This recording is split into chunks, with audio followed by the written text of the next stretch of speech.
महाराष्ट्रातील जनसामान्यांचा बुलंद आवाज असणाऱ्या लोकराज्य न्यूज 1 चॅनलला लाईक, शेअर आणि सबस्क्राईब करा।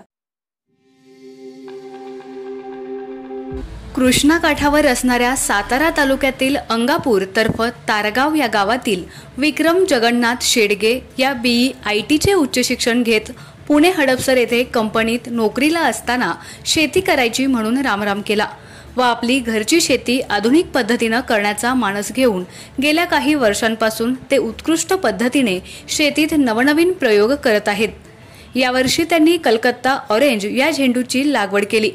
त्याविषयी लोकराज्य न्यूज 1 ने घेतलेला हा प्रत्यक्ष आढावा। नमस्कार, मी विक्रम जगन्नाथ शेडगे, राहणार अंगापूर। माझं शिक्षण आहे, मी एक नामांकित कंपनीत सॉफ्टवेअर इंजिनियर म्हणून काम करत होतो गेले 5 वर्ष। तदनंतर मी आता असा निर्णय घेतला की पूर्णपणे मी शेतीकडे जरा लक्ष द्यायचं ठरवलं आणि जॉब सोडून आल्यानंतर हा माझा पहिलाच पिकाचा अनुभव आहे झेंडू। हे आम्ही ऑरेंज कलकत्ता नावाचे एक वाण लावलेलं आहे। ते सध्या तुम्ही जो बघताय प्लॉट तो 2.5 महिन्याचा आहे आणि याचे सरासरी आत्तापर्यंत 5-1 तोडे झालेले आहेत। तर हा माझा शेतीतला पहिलाच अनुभव आहे आणि अशा म्हणजे टेम्परेचरमध्ये सुद्धा मल्चिंग पेपरचा वापर करून जास्तीत जास्त उत्पन्न कसं निघेल याच्याकडे भर देऊन या पद्धतीने लक्ष देऊन तसेच प्रकारचे सगळे औषधे वगैरे एक चांगल्या क्वालिटीची वापरून दर्जेदार औषधे वापरून या प्रकारचा असा फळ आम्ही साधला गेलेला आहे माझ्याकडून। या अगोदर जॉब करण्या अगोदर तुम्ही शेती करत होता की पूर्णपणे जॉबच करत होता? नाही, मी जॉबच करत होतो पूर्णपणे। नंतर मला 5 वर्षामध्ये असं एक म्हणजे रिअलाईज झालं की बाबा आपली शेती आहे घरची वगैरे, ती जर केली तर नक्कीच जॉबपेक्षा सॅटिस्फॅक्शन भेटेल आणि मानसिक समाधानसुद्धा राहील एक प्रकारचं। किती वर्षापासून तुम्ही शेती आता करताय? आत्ता तसं मी जॉब सोडून मला 1.5 वर्ष झालं, 1.5 वर्ष झालं शेती करतोय। माझ्याकडे ऊस शेती आहे, झेंडू फुल शेती वगैरे। आता आम्ही याच्यानंतर शेवंती या पिकाकडे वळणार आहोत। त्याचा सर्वे वगैरे चालू आहे आणि येत्या जूनमध्ये आपली शेवंतीची 1 एकर लागवड चालू करणार आहोत आपण। काय वाटतं तुम्हाला, फुल शेतीतून शेतकऱ्यांना उत्पादन मिळू शकतं का?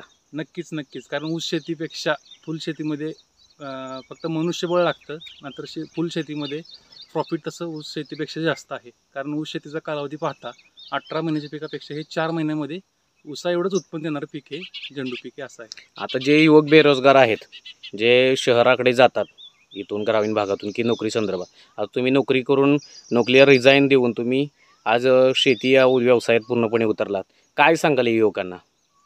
मला तर असं मत असेल की ज्या युवकांना अगदी 2 ते 3 एकर जरी जमीन असली तरी त्यांनी प्रायव्हेट जरी जॉब असला, गव्हर्नमेंट असेल तर गोष्ट वेगळी आहे, पण जर प्रायव्हेट असला तर त्या क्षेत्रामध्ये न करता स्वतःच्या शेतामध्ये जर चांगल्या पद्धतीचं जर उत्पन्न वगैरे घेतलं, थोडंसं टेक्निकल यूज करून, तर तुम्ही नक्कीच जॉबपेक्षा तुम्ही जास्त पैसे कमवू शकता। तरचा प्लॉट जो आम्ही आणला आहे एवढा छान उत्कृष्ट असा, तो आमचे मामा संजय बाबासाहेब गोरे, कृषीरत्न, पाली, राहणार पाली, तालुका कराड, जिल्हा सातारा यांच्या मार्गदर्शनाखाली आम्ही उत्कृष्ट पद्धतीचं प्लॉट आणलेला आहे। आता हे जे दिसतंय तुम्हाला ते क्षेत्र आहे, टोटल 45 गुंठ क्षेत्र आहे। याकरता माझे भांडवल आतापर्यंत 1.25 लाख रुपयाच्या आसपास भांडवल गेलेलं आहे आणि मार्केटचा दर पाहता मला पहिल्यापासून सरासरी 70 रुपये मार्केट मला मिळालेलं आहे, दादर मार्केट।